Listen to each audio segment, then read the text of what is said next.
Hello दोस्तों, आप सभी को जय मसीह की स्वागत करते हैं आज फिर से एक और नए वीडियो में। दोस्तों, आज का वीडियो आप सभी मसीह भाई बहनों के लिए बहुत ही खास होने वाला है।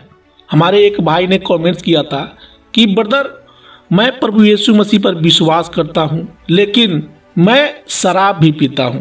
मैं शराब को छोड़ना चाहता हूं, लेकिन नहीं छोड़ पाता हूं। मेरे प्रियो, ऐसे लोग जैसे अपने कलेजे पर पत्थर रखकर जीते हैं। उनका मन तो अंदर से करता है कि मैं शराब नहीं पीऊंगा, मैं कोई भी नशा नहीं करूंगा, लेकिन जब उनका टाइम होता है तो वो दौड़ के शराब की दुकान पर चले जाते हैं। ऐसे एक नहीं, हजारों सैकड़ों में हैं जो प्रभु पर विश्वास करते हैं। वो चाहते हैं शराब छोड़ना, लेकिन नहीं छोड़ पाते हैं। ऐसा क्यों होता है, आज मैं आपको बताऊंगा, ठीक है ना। तो आशा करता हूं कि वीडियो में लास्ट तक बने रहेंगे पूरी बात समझने के लिए। देखिए दोस्तों, पहला पॉइंट, कुछ लोगों का मानना यह है कि बाइबल जो परमेश्वर का वचन है उसमें शराब पीने को कहीं भी मना नहीं किया गया है। ऐसा बहुत से लोग पूछते हैं कि ब्रदर आप बताइए कि बाइबल में कहाँ लिखा है कि शराब नहीं पीना है। पहली बात। दूसरी बात यह है कि बहुत सारे ऐसे लोग हैं जो सच्चे परमेश्वर को पा गए हैं। कुछ लोग जो प्रभु का सुसमाचार सुनते हैं, उस पर विश्वास करते हैं और उसके रास्ते पर चलना स्टार्ट कर देते हैं। उन्हीं भाइयों में से कुछ लोग ऐसे हैं जो मजदूर हैं, दिन भर मेहनत का काम करते हैं, हार्ड वर्क, जैसे कि दिन भर खेतों में काम करना। अब आप जानते ही होंगे कि एक किसान को कितना मेहनत करना पड़ता है। बहुत से लोग ऐसे भी हैं जो गाड़ियां चलाते हैं, बस, ट्रक या फिर कोई और साधन। कुछ लोग ऐसे भी हैं जो मानसिक रूप से परेशान रहते हैं, जिनके दिमाग में बहुत टेंशन होता है। वे सोचते हैं कि भाई चलो थोड़ा सा शराब पी लेंगे, दिमाग हल्का हो जाएगा, टेंशन कम हो जाएगा।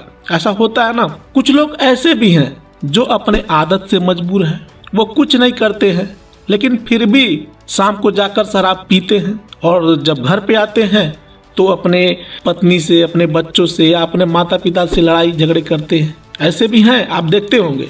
देखिए दोस्तों, मैं इन सबको बताना चाहूँगा, पहले, दूसरे, तीसरे, चौथे पॉइंट वाले लोगों को जो कहते हैं कि बाइबल में शराब कहाँ लिखा है कि नहीं पीना है। मेरे प्रियो, जो ये परमेश्वर का वचन है, बाइबल है, इसका एक अलग दुनिया है जो कि बहुत ही साफ सुथरी जिंदगी है। हमें सारी बुराइयों से हट के रहना पड़ता है ना।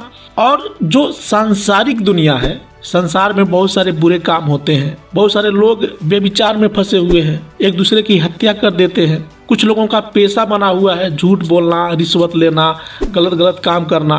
तो उनका दुनिया अलग है, लेकिन परमेश्वर का वचन बाइबल सिखाता है कि परमेश्वर की दुनिया अलग है। यदि आप प्रभु पर विश्वास करते हैं तो आप कोई भी काम करते हो, है ना, चाहे आप ड्राइवर हो, चाहे आप मानसिक डिप्रेशन में हो, या फिर आप कितना भी हार्ड वर्क करते हो, लेकिन आपको इन सारी बुराइयों से दूर रहना होगा। जो प्रभु के पीछे चलता है उसका मन इन सब में नहीं लगा होना चाहिए, है ना।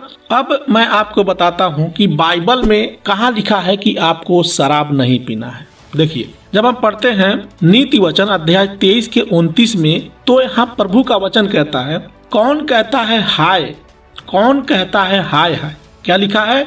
कौन कहता है हाय, कौन कहता है हाय हाय।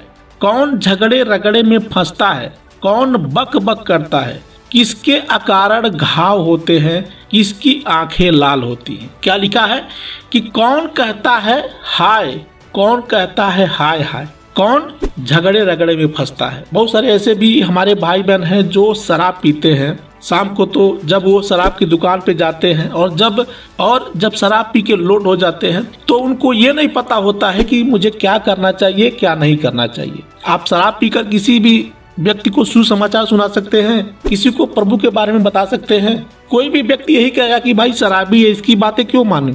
और नहीं तो आप जहाँ भी जाएंगे, आप अपने रिलेशन में चले जाइए या फिर आप अपने पड़ोस में चले जाइए, तो लोग यही कहेंगे कि भाई इसके मुंह से बास आ रही है, ये शराबी व्यक्ति, इसके ऊपर विश्वास नहीं करना चाहिए। लोग आपकी मजाक उड़ाएंगे।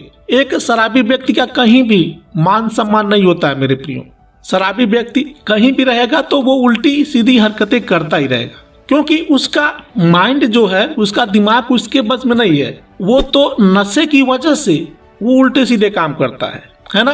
तो आगे लिखा है कौन बक बक करता है, किसके अकारण घाव होते हैं, किसकी आंखें लाल हो जाती हैं। आप देखते होंगे कि बहुत सारे ऐसे ड्राइवर हैं, मैं किसी की बुराई नहीं कर रहा हूं मेरे भाई, जो शराब पीकर रास्ते में गाड़ी ठोक देते हैं क्योंकि उनका माइंड कंट्रोल में नहीं होता है। बहुत सारे ऐसे भी लोग होते हैं जो शराब पीकर इधर उधर नाली में पड़े होते हैं, कई आंखें लाल हो जाती हैं। तो उन्हीं के लिए ये वचन कहता है, कौन बक बक करता है, किसके अकारण घाव होते हैं, किसकी आंखें लाल हो जाती हैं। उनकी जो दाक मधु देर तक पीते हैं और जो मसाला मिला हुआ दाक मधु ढूंढने को जाते हैं, जब दाक मधु लाल दिखाई देता है और कटोरे में उसका सुंदर रंग होता है और जब वो धार के साथ उंडेला जाता है तब उसको न देखना। क्या लिखा है कि जब दाक मधु लाल दिखाई देता है और कटोरे में उसका सुंदर रंग होता है, तो मतलब आप जब देखते होंगे दुकान पे तो जो शराब की शीशियाँ होती है ना, बहुत ही सुंदर रूप से सजाया होता है दुकान पे, लाल पीले हरे रंग की। जो पीते हैं उसका आनंद लेना चाहते हैं। यहाँ प्रभु का वचन कहता है कि तुम उसकी ओर मत देखना, क्योंकि ये ऐसी बुरी लत है जो अपने ओर आकर्षित करती है। एक साधारण व्यक्ति जिसका जीवन साफ सुथरा है, जो ना ही कभी कोई नशा करता है, ना ही कोई उल्टी सीधी हरकतें करता है, वो शराबी क्यों बन जाता है? पहली बार जब वो पीता है तो उसको बहुत ही मजा आता है ना।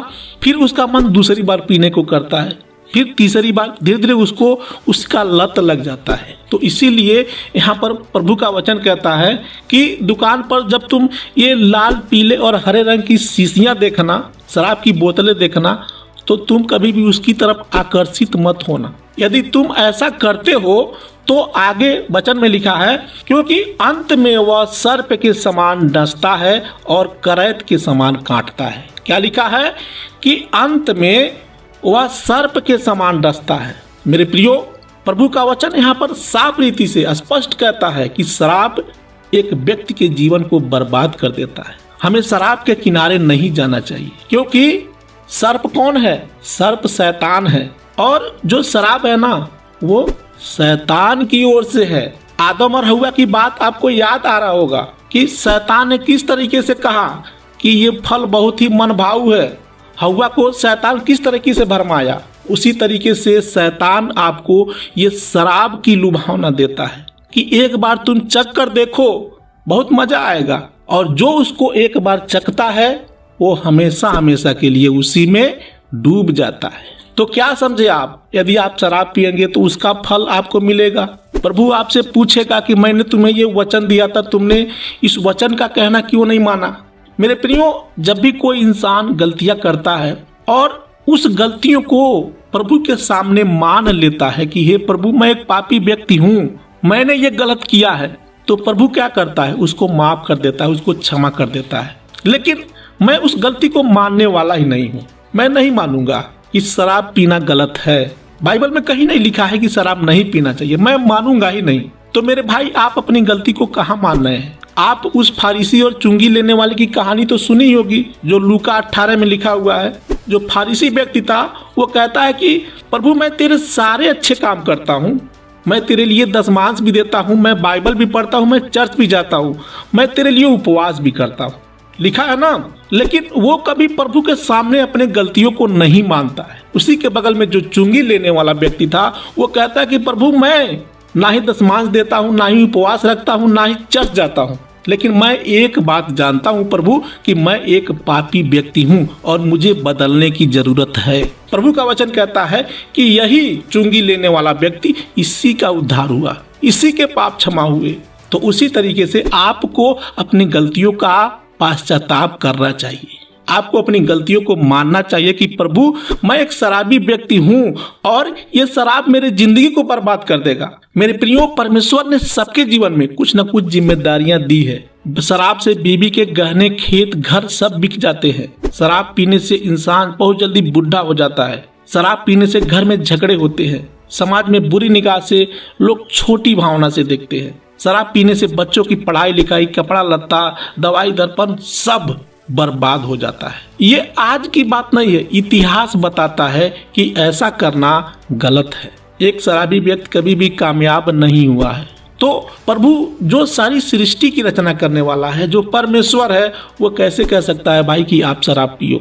देखिए दोस्तों, ये जो जीवन आपको परमेश्वर ने दिया है, ये जीवन आपका नहीं है। ये जो शरीर है आपका, जिसमें ब्रेन काम कर रहे हैं, आपके फेफड़े, गुर्दे, लीवर सब कुछ अच्छे से काम कर रहे हैं, ये उसका अनुग्रह है कि आप अब तक इस धरती पर खड़े हैं। जब हम रोमियो अध्याय 12 के 1 में पढ़ते हैं तो यहाँ पौलुस लिखते हैं, इसलिए हे भाइयों, मैं तुमसे परमेश्वर की दया स्मरण दिलाकर विनती करता हूँ कि अपने शरीरों को जीवित और पवित्र और परमेश्वर को भावता हुआ बलिदान करके चढ़ाओ, यही तुम्हारी आत्मिक सेवा है। तो क्या एक शराबी व्यक्ति अपने आप को प्रभु को बलिदान समर्पण कर सकता है? हम जब हबक्कुक अध्याय 2 के 15 में पढ़ते हैं तो यहाँ प्रभु का वचन कहता है, हाय उस पर जो अपने पड़ोसी को मदिरा पिलाता है। क्या लिखते हैं कि हाय उस पर, ये परमेश्वर का वचन कहता है कि ऐसे व्यक्ति को दंडित किया जाएगा जो अपने पड़ोसी को मदिरा पिलाता है और उसमें विष मिलाकर उसको मतवाला कर देता है कि उसको नंगा देखे।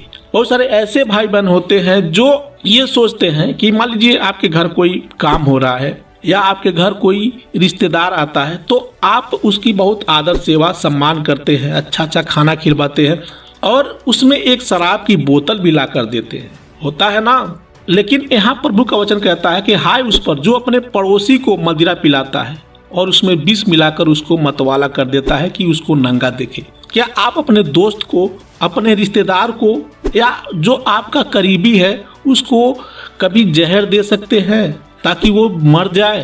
तो आप शराब क्यों पिलाते हैं भाई?